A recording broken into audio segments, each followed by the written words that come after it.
आज हम लोग डिस्कस करेंगे अलाइनमेंट ऑफ टेक्स्ट के बारे में। टेक्स्ट अलाइनमेंट, अलाइनमेंट का मतलब क्या होता है? अलाइनमेंट का मतलब होता है संग्रहित करना, संगठित करना, ठीक है। संग्रहित है तो हम जब इस वर्ड के अंदर में अपने डॉक्यूमेंट को जो पैराग्राफ होगा उसको कैसे संगठित करेंगे उसके बारे में हम बात करेंगे। जैसे हम चाह रहे हैं कि हमारा जो लिखा हुआ हो पैराग्राफ लेफ्ट साइड से हो, राइट साइड से हो, सेंटर से हो, अलाइन जस्टिफाई हो, तो उसके लिए अलग क्या क्या यूज करेंगे। हम अलाइनमेंट 4 तरह के होते हैं। Alignment, there are 4 types of alignment. पहला अलाइनमेंट है left alignment, right alignment, centre alignment and justify. तो लेफ्ट अलाइनमेंट सबसे पहले हमको आप अलाइनमेंट 2 तरीके से कर सकते हैं।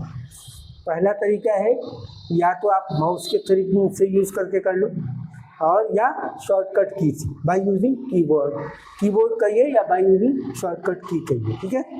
तो उसके थ्रू करेंगे। तो पहले हम बात करते हैं शॉर्टकट की के थ्रू, उसके बाद फिर बात करेंगे माउस के थ्रू, ठीक है ना। तो सबसे पहले हमको करना क्या है कि सबसे पहले जब भी हम कोई भी अलाइनमेंट करेंगे तो first of all you have to select the paragraph first, ठीक है। बाय यूजिंग कीबोर्ड आप पैराग्राफ को सेलेक्ट कर सकते हैं। जैसा कि कल हम पिछले क्लास में बात किए थे कि टेक्स्ट सिलेक्शन कैसे करते हैं, तो आप वो तरीके से भी आप टेक्स्ट सेलेक्ट कर लीजिए, या आप कंट्रोल ए यूज़ करिए, सेलेक्ट ऑल पैराग्राफ, ठीक है। ऑल पैराग्राफ सेलेक्ट हो जाएगा। उसके बाद then you can use Ctrl+L left के लिए, लेफ्ट अलाइनमेंट के लिए। लेफ्ट अलाइनमेंट के लिए Ctrl+R राइट अलाइनमेंट के लिए, एंड Ctrl+E सेंटर अलाइनमेंट के लिए, और Ctrl+J जस्टिफाई कहने का मतलब इन द सेंस है not left, not right, not centre. मतलब ना लेफ्ट होगा, ना राइट होगा, ना सेंटर होगा, एक लेवल में होगा, ठीक है ना। तो एक लेवल कहने का मतलब इन द सेंस ये हमारा पैराग्राफ है, ये हमारा डॉक्यूमेंट है, एरिया है। तो जैसे किसी ने हमको कहा कि हमारा लाइन जो है यहाँ से और यहाँ तक पूरा एक बराबर होना चाहिए,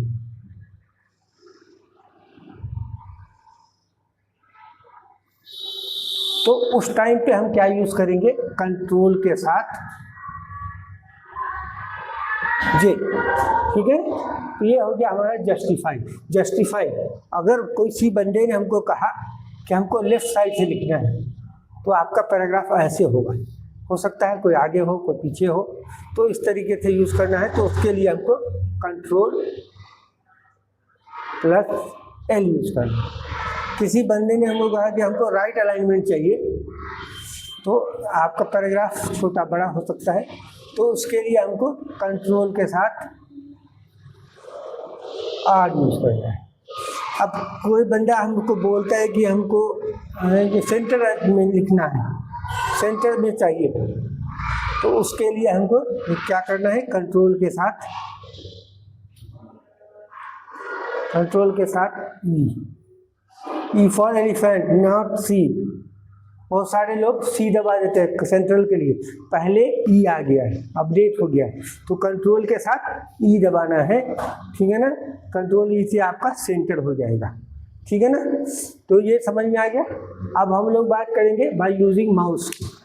माउस में भी नथिंग, मतलब बोले तो माउस में कुछ ज़्यादा एक्स्ट्रा चीज़ नहीं है। सबसे पहला फंक्शन या काम क्या है कि आपको वर्ड को या टेक्स्ट को या पैराग्राफ को सेलेक्ट करना है, ठीक है ना।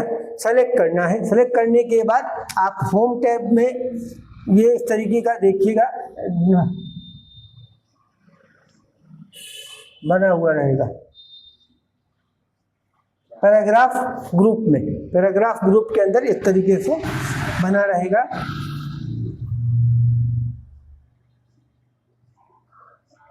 ओके,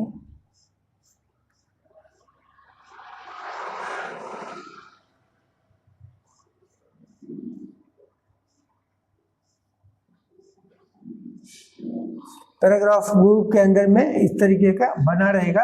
ये होगा लेफ्ट के लिए, ये होगा सेंटर के लिए, ये होगा राइट के लिए, ये होगा जस्टिफाई के लिए।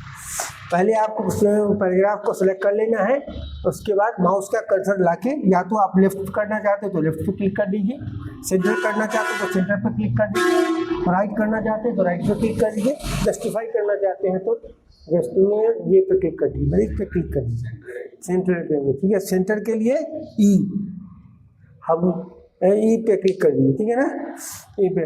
तो हम लोग ज़्यादातर हम मोस्टली आदमी दिमाग में रहता है कि सेंटर के लिए सी करना है, लेकिन सी करना नहीं है, कंट्रोल के साथ ई दबाना है। ठीक है ना, तो ई दबाना है।